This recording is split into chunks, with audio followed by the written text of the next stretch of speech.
Yo, what's happening, what's the word, it's your boy Nami, aka Nami, we back at it again, another reaction, you feel me, you dig, you know what I'm saying, what's happening? Hey man, I told you I was gonna react to this, I wasn't capping, was never BSing, never lying. Hey, let's play some right now.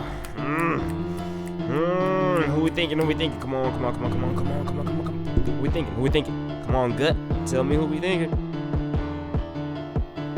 I'm about to go with Vegeta. Something still telling me Vegeta from the small count, but something tell me that Thor finna pull out some Marvel shebang bang. You know what I'm saying? And hit Vegeta with that old, you know what I'm saying, that old loser streak that he got. You know what I'm saying? But you know, let's go ahead and get right into the video. But before I start the video, please like, comment, subscribe, and join the society. Gotta take my time talking. You know what I'm saying? I just want to get to the video. But yeah, without further ado, I guess.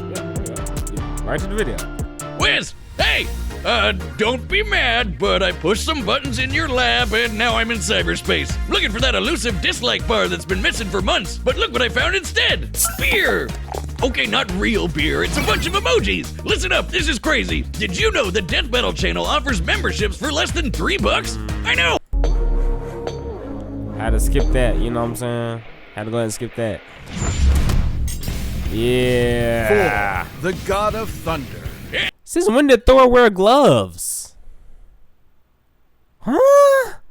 And Vegeta, the Prince of all Saiyans! The sky shakes when they appear, and the earth trembles when they approach. No world can contain the power of these two gods of war. Or their egos. He's Wiz and I'm Boomstick. And it's our job to analyze their weapons, armor, and skills to find out who would win a death battle.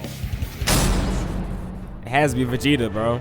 Thunder cracks, the heavens rumble, lightning blinds your eyes. You Yup. look up to the sky and pray for mercy because Thor is angry. Well, I you ain't would praying have for if you. you were a Viking. Nowadays, we don't have time for myths and legends. Oh, don't we?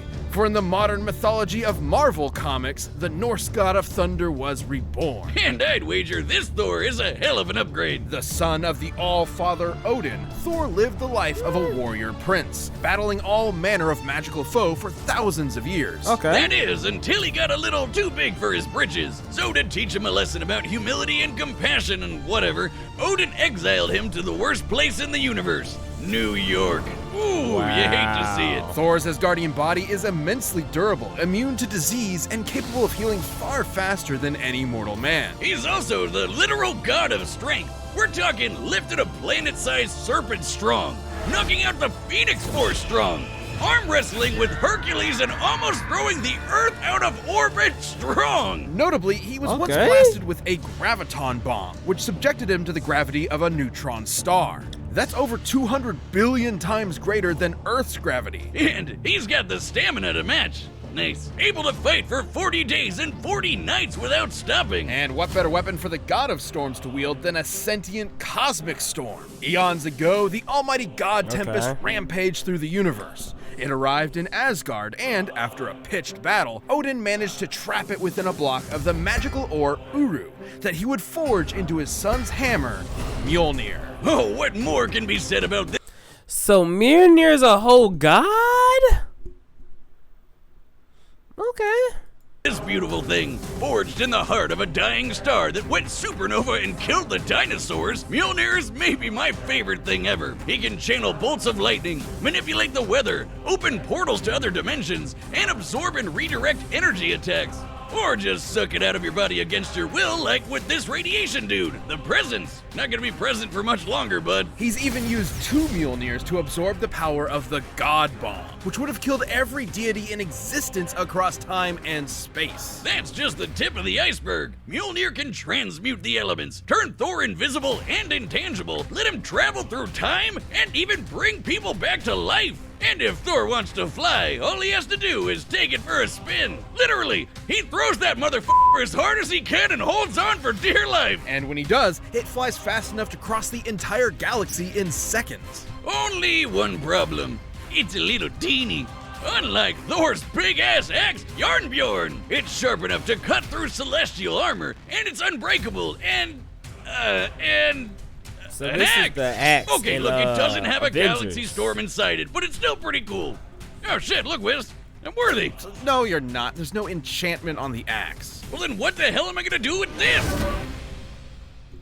But should he face an enemy beyond the likes of even his world-shattering strength, Thor can harness his inherent godly power into one single ultimate attack, the God Blast. God is right. Even Galactus, the devourer of worlds, shit his pants and bounced at the sight of such an awesome attack. Jesus, even the Avengers seem pretty small potatoes compared to this guy. Why'd he even bother with them? Because not every problem can be solved by hitting it really hard. Bullshit. That was the point of Odin's lesson, to force his headstrong son to confront a world more complex and nuanced than his millennia of battle had prepared him for. Thor had to be more than a warrior, he had to be a hero. He's battled Thanos, the Silver Surfer, and even the Sentry. Boy. The Sentry is strong enough That's to a good contend with fight. the World Breaker Hulk, a being strong enough to destroy the Marvel Universe over 100 times over. And fast enough to demolish Ares, the Greek god of war, who can fight within the span of plank time. That's like the tiniest amount of time that we can imagine. There are as many planks in a second as there are grains of sand on Earth. Oh wait, did I say Earth? I meant 10 million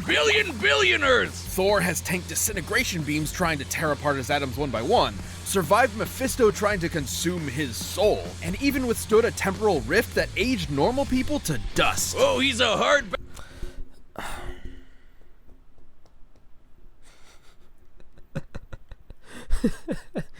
You mean to tell me that this man here survived having his soul eaten or eaten?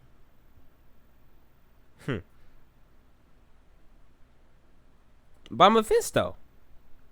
Okay. Now I still got faith in Vegeta. I still got faith.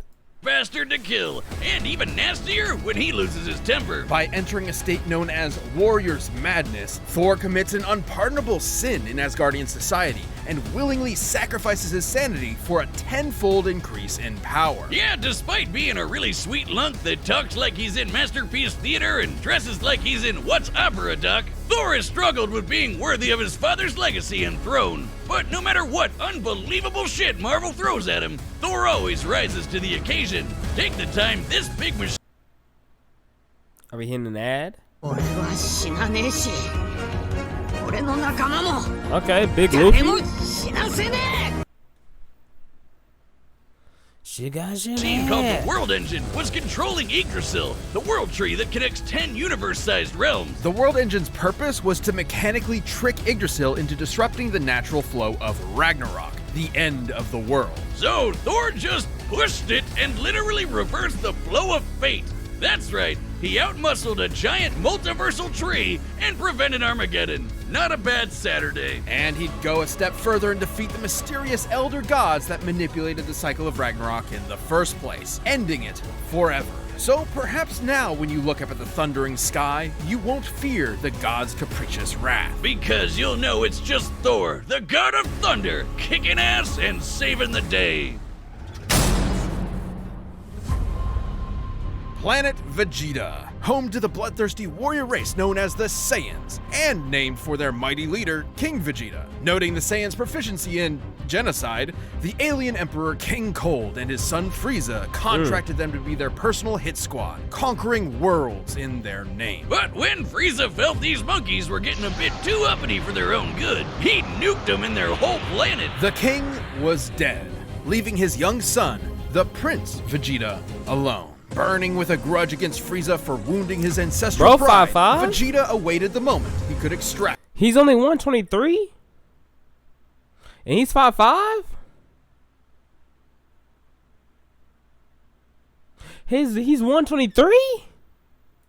His revenge. As one of Frieza's former top enforcers, Veggie was trained from birth to be one of the greatest warriors in the universe. It helps that planet Vegeta had a gravity 10 times greater than that of Earth's, making his natural physiology significantly stronger and more durable than a human's. As in, making the whole friggin' Earth shake just by throwing hands. And like all Saiyans, Vegeta can harness his ki, or inner life force, as a physical energy to make him even stronger, faster, and tougher than that. Or literally shoot it at your opponent to blow him to kingdom come. That's right, Vegeta can point and click a planet out of existence with his soul. Man, that's hardcore. He can use ki to fly at faster than light speeds, slice you to pieces with an energy blade, and even hold you in place with energy rings. So, let's be real. Vegeta's favorite attacks can be summed up with big-ass laser. He's got the purple big-ass laser, two-handed big-ass Gatling laser, gun. rapid-fire big-ass laser, exploding ball big-ass laser, and fucking omnidirectional your-ass's grass big-ass laser. Though I gotta say, my favorite is the mouth-wide-open vomit big-ass laser. Though that's more of a Nappa thing.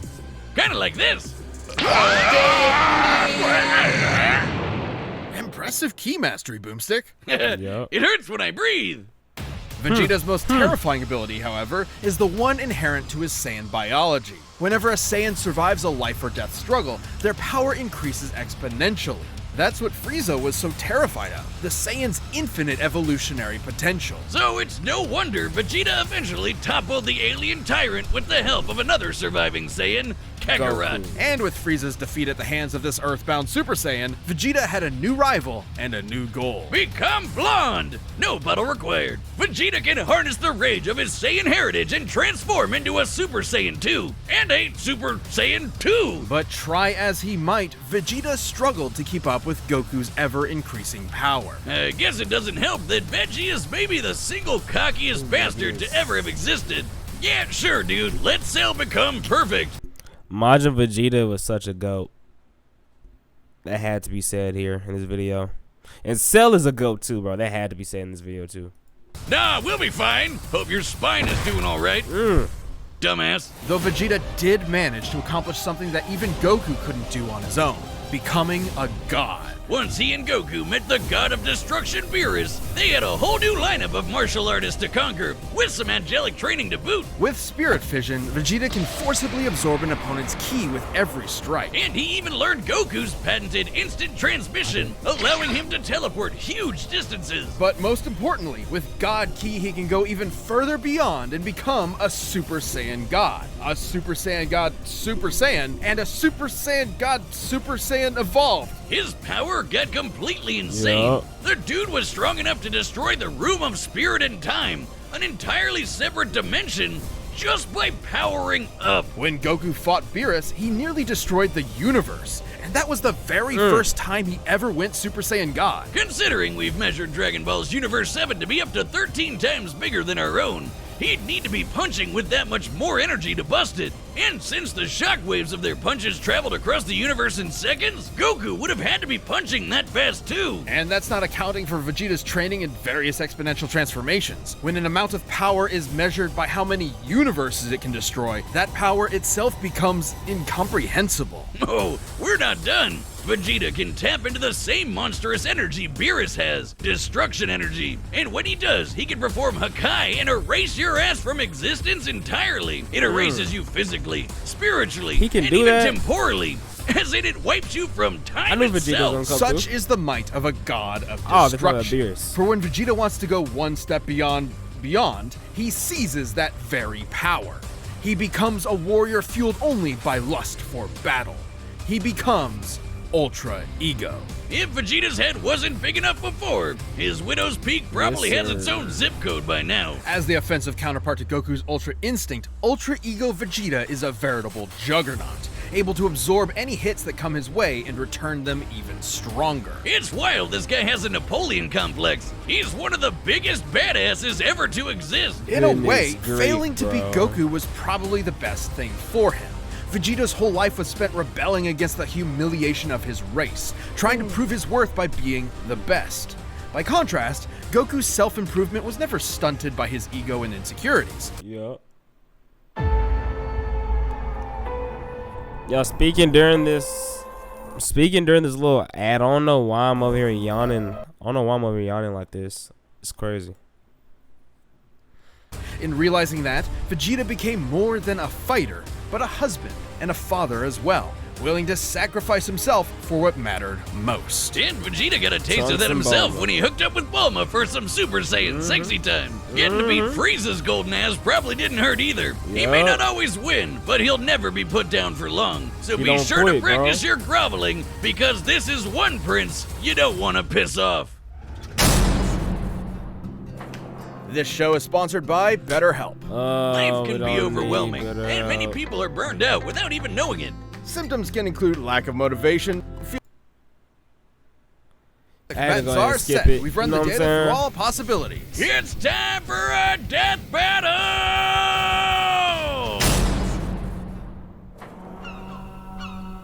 Okay, I'm liking the graphics.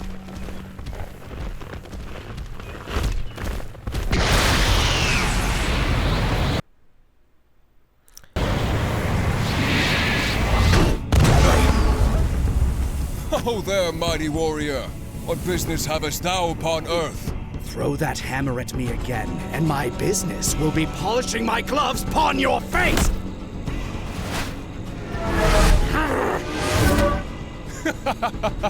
Didst that count?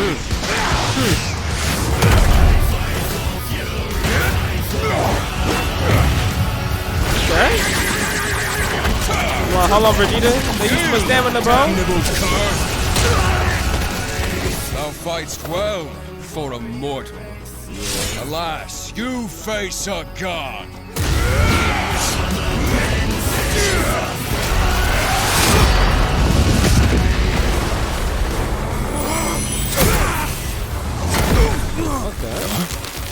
I have evolved beyond gods.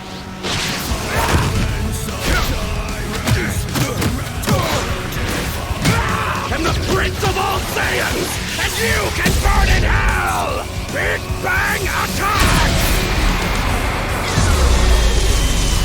Well, the graphics is going insane.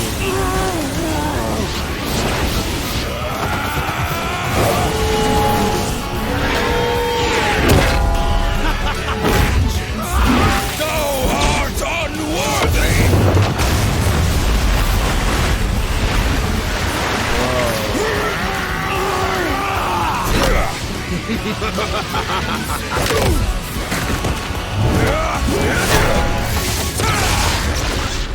Tell me, does a god such as yourself feel fear?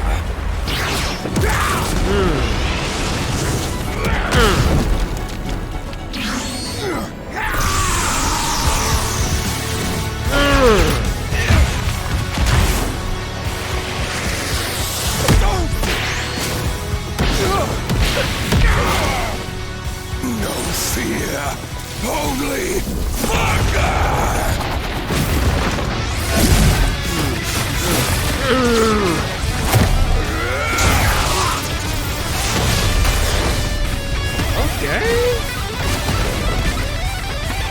All you will feel is oblivion!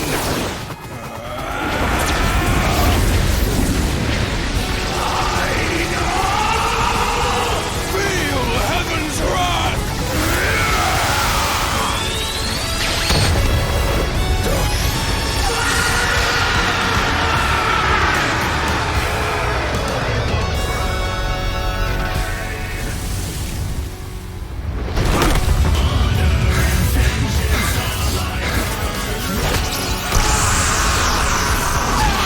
Always aim for the head.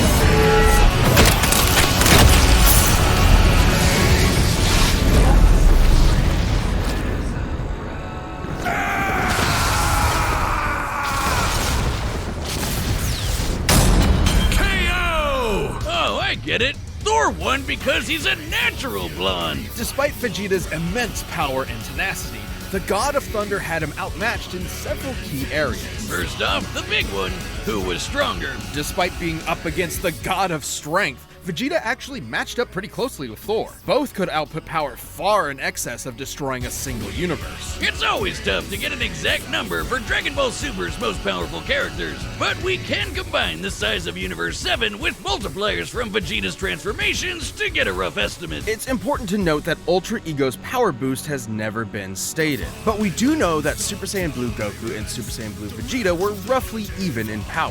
When Goku applied a Kaioken times 20 boost to fight Jiren, Vegeta kept up after going Blue Evolved. implying that both increases in power are roughly the same increase. Similarly, Blue Vegeta matched base Top, and needed Blue Evolve to keep up with Top's God of Destruction form, which is extremely similar to Ultra Ego in theme and purpose. Given this is the best current example of a measurable form akin to Ultra Ego, we can assume that Ultra Ego's boost in power, at least initially, could be extremely similar in terms of a percentage increase, making Ultra Ego's original state about 20 times more powerful than Blue Evolve. With that in mind, Vegeta at his peak could destroy a universe roughly 260,000 times over. And Thor was pretty close to that. Taking a look at the Marvel Universe's size, which has a radius of at least 1 trillion light years, as well as scaling to the Worldbreaker Hulk, Thor ended up only about 10 times stronger. Not terribly different, and it's definitely possible Vegeta's power could increase during the fight to match him. But even if he was stronger, it wasn't the only thing that mattered.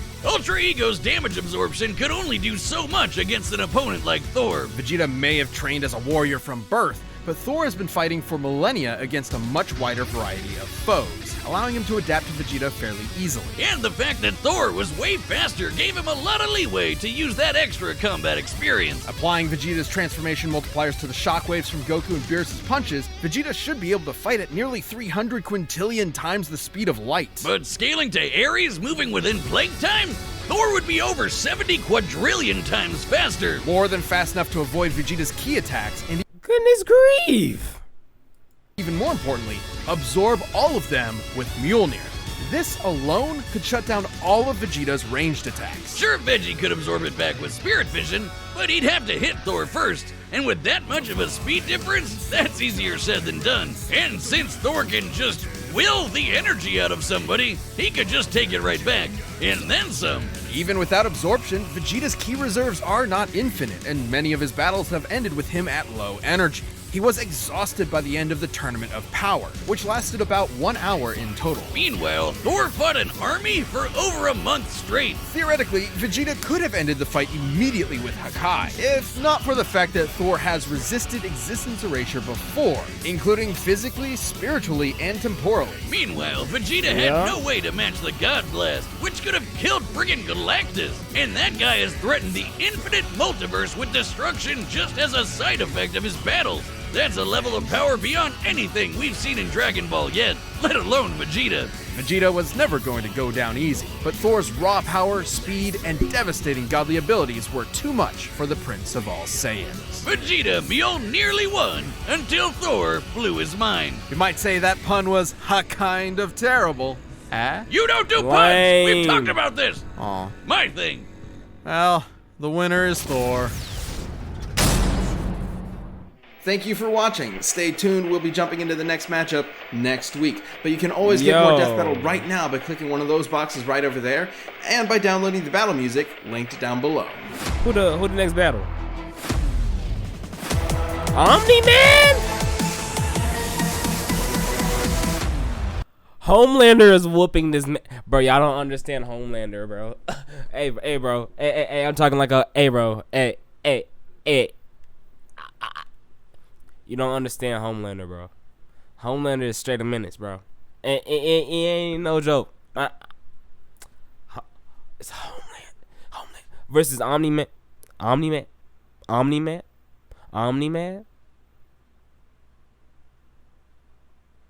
Bro, I don't respect Omni-Man ever since he beat his son, bro. You can't do that. You know what I'm saying?